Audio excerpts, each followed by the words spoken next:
नमस्कार दोस्तों, मैं हूं अर्पित और एक बार फिर से आपका स्वागत है। बड़ी खबर आ रही है सुबह सपा के अध्यक्ष और योगी सरकार में कैबिनेट मिनिस्टर ओम प्रकाश राजभर को लेकर। खबर यह है कि इनकी पार्टी में कुल 6 विधायक हैं, जिनमें से एक ये खुद हैं। इसके अलावा बाकी 5 विधायक सुबह सपा छोड़ने की तैयारी कर रहे हैं और संपर्क में हैं समाजवादी पार्टी के।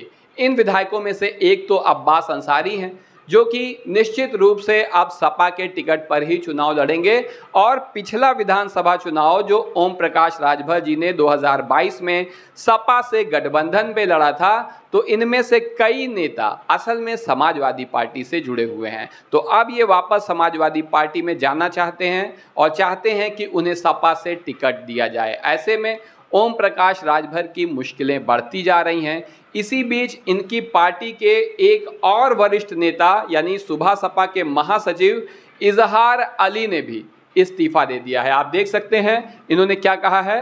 राजभर मुसलमानों के कारण मंत्री बने हैं और उन्हें ही गाली देते हैं। सुबह सपा के महासचिव इजहार अली ने इस्तीफा दिया और ये आरोप लगाया है ओम प्रकाश राजभर के ऊपर इस्तीफा देते समय। आप देख सकते हैं यहाँ स्क्रीन पर, ये हैं इजहार अली, जो कि सुबह सपा के महासचिव थे और इन्होंने इस्तीफा दे दिया है। इसके अलावा कई विधायक क्या 5 और विधायक हैं। अब्बास अंसारी के बारे में आप जानते ही हैं। बाकी 4 भी समाजवादी पार्टी के साथ जाना चाहते हैं, क्योंकि पिछले लोकसभा चुनाव में जिस तरीके से परिणाम आए हैं सबको समझ में आ गया है कि अब हवा किधर बह रही है। अखिलेश यादव की लोकप्रियता लगातार बढ़ती जा रही है और ख़ास तौर से भाजपा के जो सहयोगी दल हैं वो बहुत ज़्यादा घबराए हैं। चाहे संजय निषाद जी हों, जिन्होंने पिछले दिनों कहा कि भाजपा हमें गठबंधन से बाहर कर दे, चाहे ओम प्रकाश राजभर हों, जिनकी पार्टी में तो एकदम से हड़कंप मचा हुआ है, भगदड़ ही मची हुई है।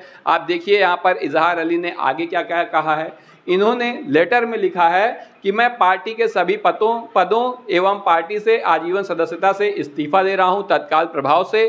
पार्टी में मुझे सम्मान और पार्टी को बढ़ाने में मेरा साथ देने वाले सभी लोगों को यहाँ पर इन्होंने आभार जताया है, धन्यवाद दिया है। और उसके बाद जो इन्होंने आरोप लगाए हैं ओम प्रकाश राजभर के ऊपर, ये बहुत गंभीर हैं। इनमें कितनी सच्चाई है आप कमेंट करके ज़रूर बताइएगा। यहाँ पर दैनिक भास्कर से बातचीत में इन्होंने कहा कि मुस्लिम और यादव वोट के कारण ही ओम प्रकाश आज कैबिनेट मंत्री हैं। ये बात बिल्कुल सच है, क्योंकि ओम प्रकाश राजभर ने 2022 का विधानसभा चुनाव समाजवादी पार्टी से गठबंधन करके लड़ा था और जीता था। तो ऐसे में बिल्कुल सही बात है।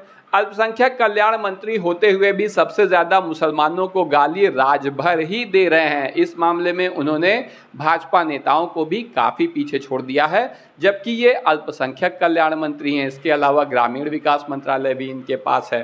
तो अगर मैं बात कहने पर आ गया तो बहुत सारी बातें हैं। और आगे क्या कह रहे हैं कि पार्टी में परिवारवाद हावी है।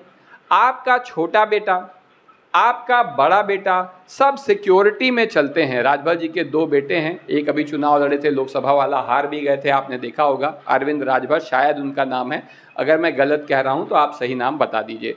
परिवार की बहुएं सब सिक्योरिटी में चलती हैं। क्या इसीलिए पार्टी बनी है? पहले आपका यानी कि ओम प्रकाश राजभर जी का जिंदाबाद किया, फिर आपके बेटे का जिंदाबाद किया, फिर दूसरे बेटे का जिंदाबाद किया, अब पोते का जिंदाबाद करने की स्थिति आ रही है। तो क्या हम लोग पार्टी में सिर्फ इसीलिए हैं कि आपके पूरे परिवार, पूरे खानदान को जिंदाबाद करते रहें, हमें खुद कोई अवसर, कोई मौका कभी न मिले? दरअसल इजहार अली ने संकेत दिया कि सुबह सपा और भाजपा गठबंधन से इनका राजनीतिक भविष्य अच्छा नहीं है। इससे पहले 29 अप्रैल को, आपको बता दें कि 29 अप्रैल को भी सुबह सपा के अल्पसंख्यक प्रकोष्ठ के 200 पदाधिकारी और कार्यकर्ताओं ने एक साथ पार्टी से इस्तीफा दिया था। जानकार मानते हैं सुबह सपा के भाजपा से गठबंधन करने से मुस्लिम पदाधिकारी और कार्यकर्ता नाराज हैं। इजहार अली ने इसी वजह से इस्तीफा दिया है। आने वाले समय को भांप रहे हैं। नेताओं की एक काबिलियत ये भी होती है कि वो बहुत बड़े मौसम विज्ञानी होते हैं। तो ये उनका लेटर है जिसमें इन्होंने कहा है इजहार अली ने कि अब वो सुभा सपा के साथ नहीं रहेंगे और उसकी सदस्यता से भी इस्तीफा दे दिया है। ऐसे में इसका क्या प्रभाव पड़ेगा ओम प्रकाश राजभर और प्रदेश की राजनीति पर? क्या समाजवादी पार्टी की आंधी आती हुई दिखाई दे रही है? सपा के जो भी नेता हैं वो तो इस बात को समझ रहे हैं, भाजपा के जो भी गठबंधन के नेता हैं वो भी इस बात को समझ रहे हैं।